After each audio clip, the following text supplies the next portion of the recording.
My name is Josh Friedman, and I'm the CEO of an organization called 6 Seconds.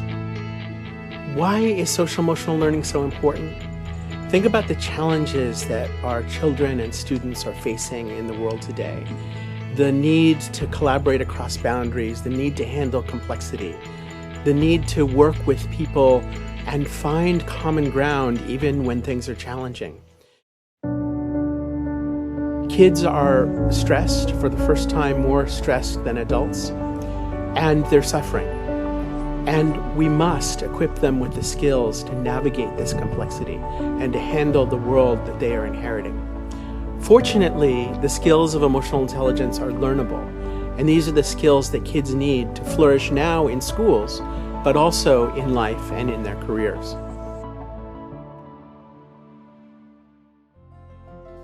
Developing emotional intelligence starts by tuning into emotion.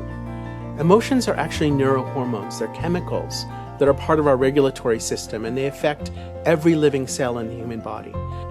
Emotions give us data. They help us understand what's happening inside us and around us. They tell us where we stand. They tell us where opportunities are, and they tell us about threats. And they have primacy in the human brain. When we perceive danger, we don't pay attention deeply to anything else.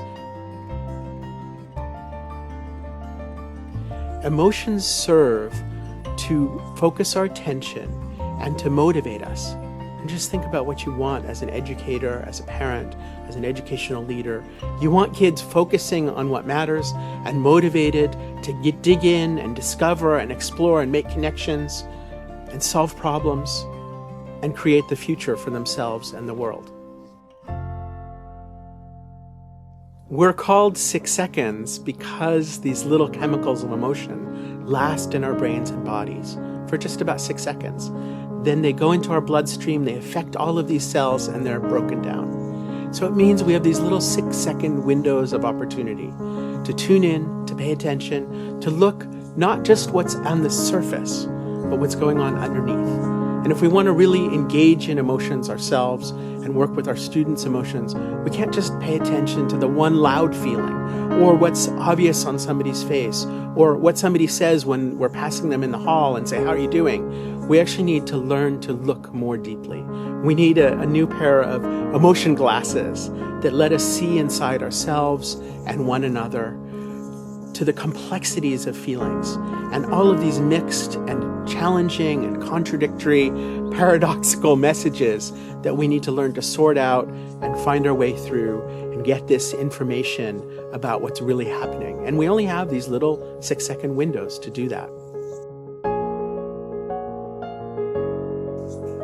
We can teach emotional intelligence. We have tons of data that shows that when kids are in a social emotional learning program that grows their emotional intelligence, they do better academically, they do better socially, their well-being is enhanced. And the secret to teaching emotional intelligence is to practice it ourselves. And this is part of what's so difficult about this work. It's not like, math, where we can kind of look in the book and find the answers.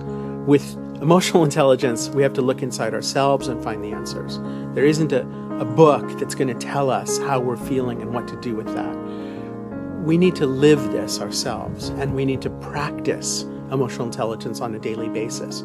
And by practicing it, we're going to create the opportunity and the role modeling for students to do the same. And we're going to engage in more profound, more powerful, more meaningful conversations that translate into flourishing classrooms and thriving schools, stronger communities, and a better future.